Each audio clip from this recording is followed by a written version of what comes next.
Well, we've already seen that one of the mechanisms he uses is these unjustified and in some cases unjustifiable foreign incursions that suddenly become high urgent priorities, um, notably coinciding with release dates for Epstein files. So there are a lot of countries that are or should be anxious about how the US might treat them over the next 10, 11 months.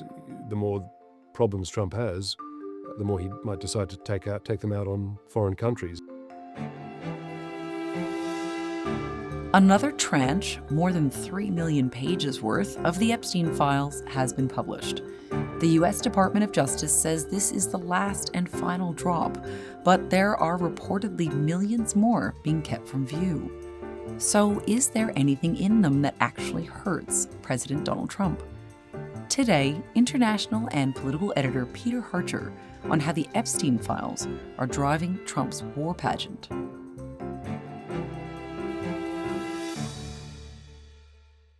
Peter, welcome back to the podcast. It has been a very long 3 months without you.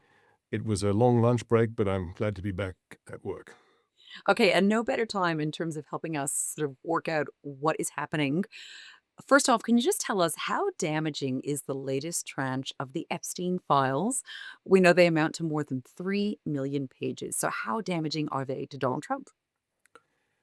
Well, there are two categories here, I'd say, Samantha. One is the category of the direct accusation. The other is the category of what's not available, what's not been published, and what we still don't know. In my view, the most damaging aspect is not the accusation so far. It's the stuff that we haven't seen or haven't heard, and that the Trump administration is apparently reluctant to release. Because whatever evidence is produced, Trump always has a way of dismissing it or excusing it, but he's confronting it. What disturbs his support base and the MAGA movement, most of all, is the suspicion that he's hiding something. What harms him is that he campaigned strongly and insistently and furiously on the urgent priority of getting all the files published. Pam Bondi, Attorney General, remember she said, I have the file list on my desk. I have the client list. We're going to publish everything. And then suddenly, when they'd had a chance to look at all this stuff, Trump said, it's all a hoax. It's a Democrat hoax. Forget about it.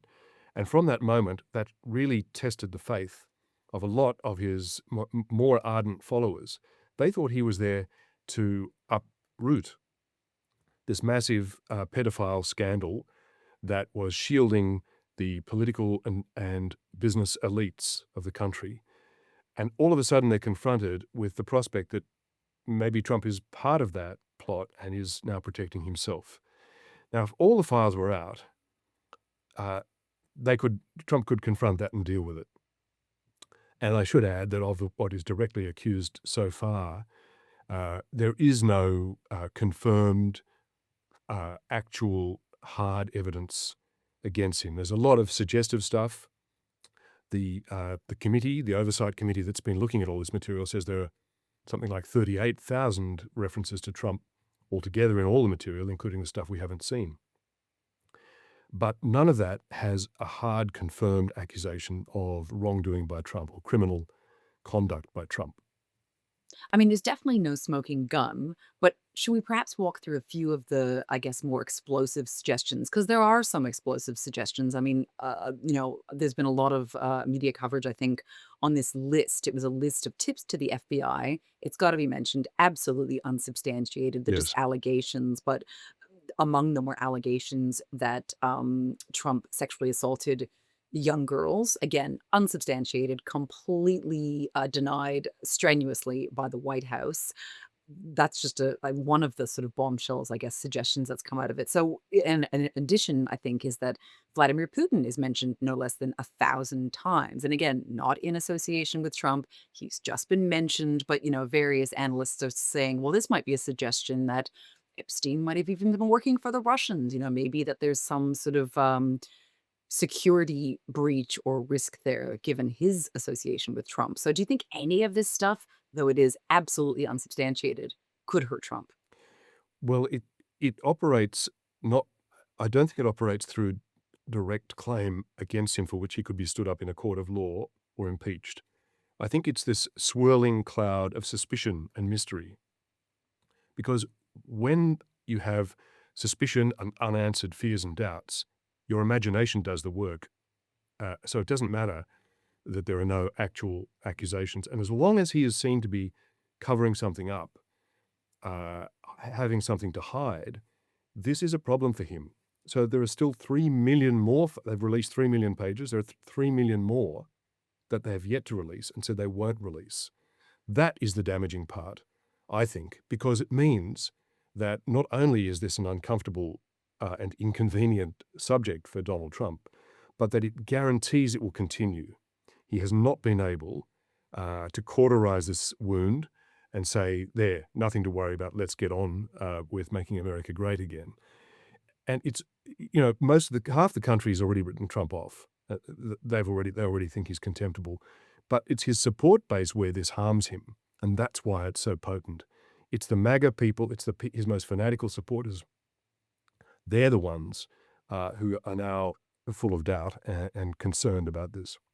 And is there any suggestion as to what might be in those remaining 3 million pages or files that are not going to be released? Well, that's the thing. We don't. We do know that there are tens of thousands of references to Donald Trump by name in the remaining documents that have been withheld from the public. But it's the fact that we don't know, it's the mystery and the unknown, and that is driving Donald Trump's constant need for distractions, for large theatrical distractions, so that people don't look at the Epstein files and Trump's problem, but at what he's doing elsewhere. He's got a lot to distract from. I mean, the two main ones are the Epstein files and the cost of living, because Americans are really suffering. Working class Americans, middle class Americans are really under pressure financially. He promised prices would come down. He keeps going around saying prices are coming down. Of course, they're not. Inflation is still increasing in the US. So, and sometimes he tries to address this, but he's very unconvincing. So what do you do when you've got this huge pain coursing through the public? You've got this awful sex scandal that is sowing doubt and fear amongst your base. You find something else to talk about. Well, that's right. And you've just focused on this. So tell us about what you're calling Trump's war pageant and how, this is really being driven by the looming Epstein files and presumably the negative 61 point approval rating, which I think Trump is enjoying, if that's the word right now. And of course, the American public's hatred of what's happening with ICE. So tell us about the war pageant, Peter. Well, there was Venezuela, but now it rolls on at a bafflingly high rate, from threatening one country to another and the next. It always seems there's at least one country under threat somehow or another from Donald Trump. Some of his actions, a few have actually been rooted in reality. The last year's strikes in Iran, for example, conducted by both the US and Israel, were about a real threat, and that was a real thing. However, the Venezuelan mission was based on confected explanations and justifications. And, it's not just an individual operation, it's the pace at which he rolls them out. So the very day that they captured Maduro, the president of Venezuela, Trump holds a press conference to take credit and talk it up. And at that very press conference, without having to be asked a question about it, Trump moves on seamlessly to saying, and now we're going to get Greenland. What's the urgency? He's still basking in the afterglow of kidnapping the president of Venezuela and putting him in handcuffs in a New York jail cell. Why the urgency now to rush to another one? But that's what we have. Now we have Greenland, which of course is a territory of a NATO ally of America's, Denmark. But it's rolling on. It's Cuba. There's always a list, it seems. Last year, Trump ordered attacks, physical, kinetic attacks, on 7 countries. So far, he's threatened another 11 countries, and uh, his administration has listed 19, quote, countries of concern. Now, this is this is getting I mean, well. we're laughing, but It's the simple absurdity of the number, the rapidity, but also the flimsiness of the pretexts for attacking these countries or threatening them. Canada. Has anybody ever thought Canada truly was a national security threat to the United States? It's preposterous. Okay, you asked about Venezuela. So he said they're bringing fentanyl, this hyper deadly opioid, uh, into the US on those drug boats. Well, Venezuela is not the source of fentanyl. The main source of fentanyl are precursors made in China, manufactured into the drug in Mexico, and transshipped from Mexico, not through Venezuela. Later, he said, oh, it's the oil. We want the oil. Well, he came up with that ex post facto, but um, it was a justification for something he'd already done rather than otherwise. But the US doesn't need oil anymore. It used to. That was a powerful animating force in US foreign policy for more than half a century. It's the reason they signed an alliance with the Saudis and all the rest of it and went to war endless times in the Middle East. But now they are an oil exporter. They have more oil than they need. They produce 106% equivalent of their needs. So they don't need the oil. There's one group of countries that's completely safe, and they're not US allies. US allies are in the firing line, whether it's Denmark or Canada. Um, and he's made insulting and disparaging remarks about any number of US allies. They're not safe. There's another group of countries that so far proves remarkably immune from Donald Trump's threats. Can you guess who they are? yeah, I'm guessing you're thinking Russia, China, Korea. Is this who we're thinking of, Peter? Exactly. America's real enemies, traditional rivals, nuclear armed, tough adversaries that Trump shows no interest in confronting. The countries that, look, he said it himself. He said it last year in an interview with Bob Woodward, the American journalist, which Bob Woodward put into his book. Trump said, look, dealing with these foreign leaders, he said, one day you'll explain it to me because I don't know why I do it, but I just seem to like these tough guy dictators more than I like these soft guys. So, he'll abuse the Canadian Prime Minister, but he will only flatter Kim Jong-un. He'll only try to do favors for Vladimir Putin. Certainly doesn't apply any real pressure to him. And when he did try to apply pressure to China through the trade mechanism, China immediately outmatched him and Trump backed down within days.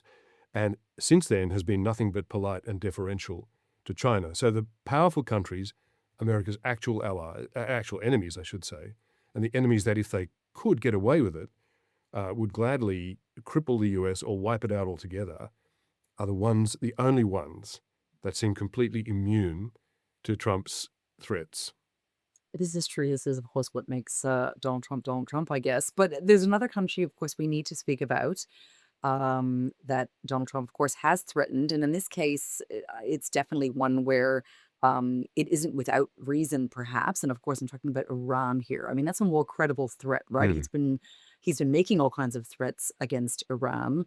And we know this is a real live issue, right? U.S. and Iranian officials are expected to meet in Tehran on Friday to discuss Trump's demands issued last month. Trump has raised the possibility of regime change. He said time's running out, but he hasn't provided a clear deadline on that. So tell us what's happening with Iran, Peter, and whether, unlike Greenland and Canada, which he hasn't sort of made any military action there, and I don't know how live an issue that is, but with Iran, it is a pretty live issue, isn't it? Yes, well, he's assembled U.S. Navy assets off the coast, and he's made explicit threats. Um, the rationale is not clear, uh, but Iran is a serious known threat to its neighbors, and it's the principal sponsor it has effectively created and breathed life into Hezbollah, Hamas, for decades now, uh, given them money, given them arms, given them sanctuary, and plus it's a direct threat militarily, both to Israel, but also the Saudis consider, they don't talk about it, but they also consider, and some of the other Arab states consider Iran to be a military and security threat to them as well. So it's a real problem. Uh, I'm not diminishing that at all. It's just that Trump told us after the US and Israeli strikes on Iran last year that he had wiped out its nuclear weapons program. But now he says the US needs to go and destroy their nuclear weapons program if it can't negotiate an end to Iran's nuclear research and reprocessing facilities. So that they can't both be true. So let's assume Trump was exaggerating the first time. Let's assume there is credible evidence of a return to nuclear research with the potential to make the Iranians insist their research is all nuclear power, not nuclear weapons. But let's assume that there is an intention, there's certainly a capability to produce nuclear weapons. Well, that's certainly a legitimate casus bellis for Trump. We know Trump has announced that a U.S. armada was moving towards the country with great power, enthusiasm, and purpose. This is very recently, and flight tracking data and satellite imagery actually confirmed that the United States has actually expanded its military presence in the region. And in recent weeks, diplomats from Turkey, Egypt, Oman, and Iraq have been ferrying messages between Iran and the U.S. in a bid to avoid an escalation. So, I mean, are we under threat here, I guess, for there being a regional escalation? Like, are we sort of reaching some sort of tipping point, or is this sort of one of these just, prolonged Trump threats just to, you know, get a tariff advantage out of somebody? Yeah, it's hard to know because Donald Trump will sally forth and make a series of threatening noise and sounds and beat the war drums over one particular issue or country, and then he'll drop it, only to return to it weeks or months later. So it's very difficult. Anybody as mercurial as he is and irrational as he is simply impossible to know. I would point out, though, that whenever there's any war going on in the Middle East, which unfortunately is a near constant, there's always the potential for spilling over. There's always the potential for a regional conflagration. Uh, but in the actions against Iran last year by the US and Israel, there was no spillover. Iran threatened horrible repercussions, but the effects of those bombings were simply, first, to degrade its nuclear research facilities, second, to knock out almost all of its air defense systems and the missiles responsible for striking incoming aircraft or drones. All it did was degrade Iran's defenses. It was quite a successful attack, and it's weakened Iran. That plus its own domestic economic and problems and political and social uprisings have got Iran in a very weak position. Trump says he wants to get rid of the Ayatollahs and change the regime if they don't come across with his demands, the demands which have changed one week to another. He's initially it was about the protesters. You have to stop killing protesters. It's difficult to believe that Trump is deeply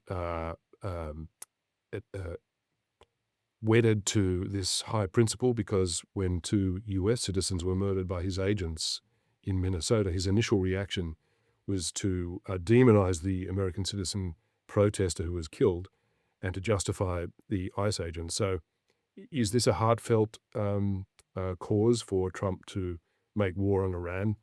No, but it could be a handy pretext. The Yeah. nuclear research establishment is probably a more realistic and real a justification for Trump striking Iran. It's a low-cost operation for the US. In fact, it's a common factor of all his operations, his military and or even quasi-military operations.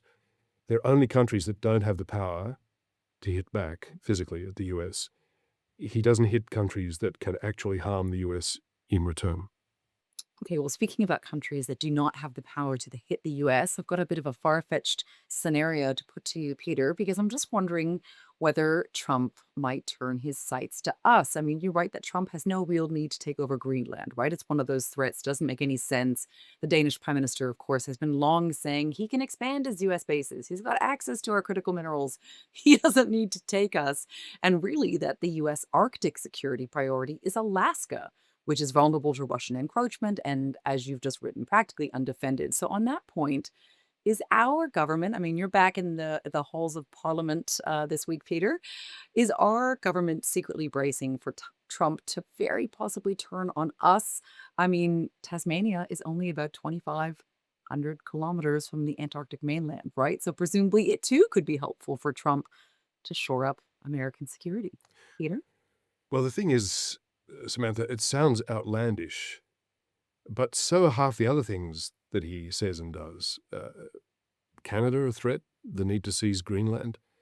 As you said, Mette Frederiksen, the Prime Minister of Denmark, under that 1951 treaty that the US has with Denmark, the US can put military assets or more bases into Greenland at any time as long as it consults the Danish government. They don't need permission. They can do it now. They don't need to take the country over. So it's a lot of it is just outlandish. And so a lot of the countries that Trump has threatened or even hit, they certainly weren't expecting it either. It seems completely impossible that Trump would make any sort of threat against Australia directly.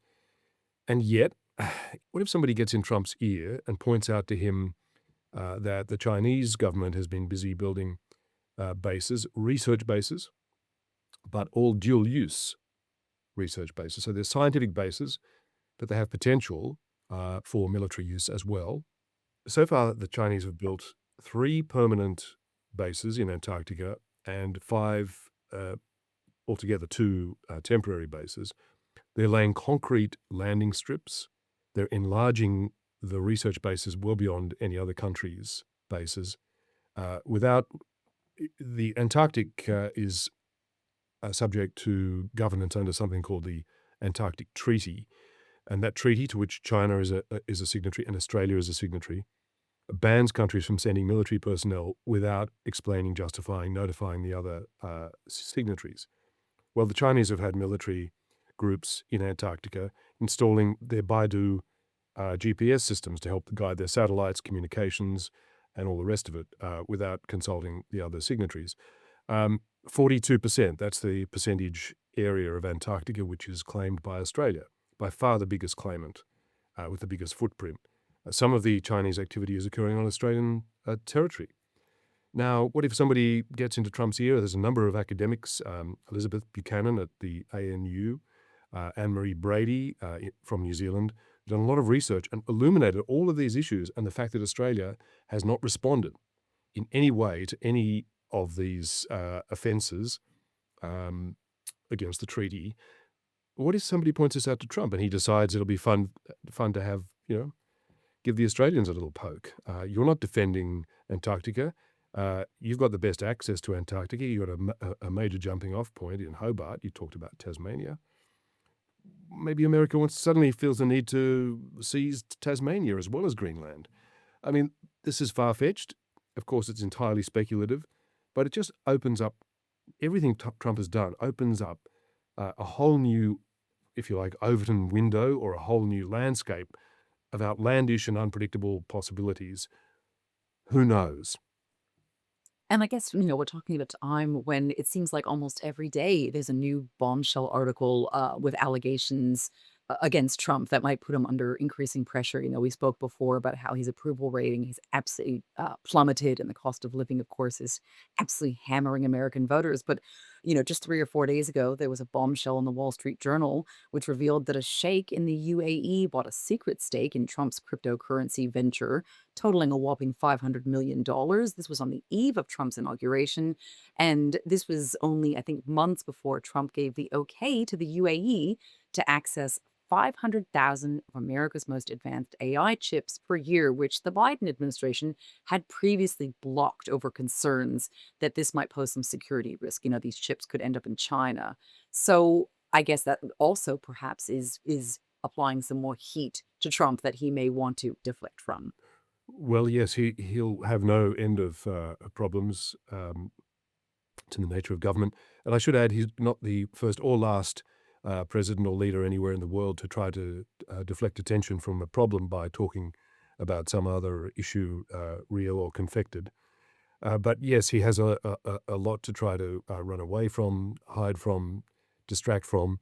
And over the months ahead, we've seen, well, we've already seen that one of the mechanisms he uses is these unjustified and in some cases, unjustifiable foreign incursions that suddenly become high urgent priorities, um, notably coinciding with release dates for Epstein files. So there are a lot of countries that are or should be anxious about how the US might treat them over the next 10, 11 months. The more problems Trump has, the more he might decide to take them out on foreign countries. And really only Moscow, Beijing, and Pyongyang can rest easy about that.